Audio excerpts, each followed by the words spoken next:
பரம்பொருள் உந்தன் பதமலர் நோக்கி பறந்திடுவேன் இறைவா, என்னை மறந்திடுவேன் இறைவா. அன்பெனும் மாடை அணிந்துன்னை தொழுது அகமகிழ்வேன் இறைவா, உந்தன் அடி தொழுதேன் இறைவா. குரலின் தெல்லிய ஞான பண்ணிசைப்பேன் இறைவா, அக கந்திரப்பாய் இறைவா.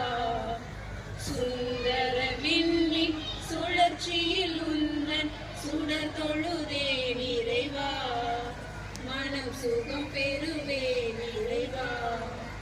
கற்றவர் போற்றும் கலைகளில் உன்னை கண்டிருப்பேன் இறைவா, இரு கரம் குவித்தேன் இறைவா. புள்ளின குரலில் தெல்லிய ஞான பண்ணிசைப்பேன் இறைவா, அக கண் திறப்பாய் இறைவா.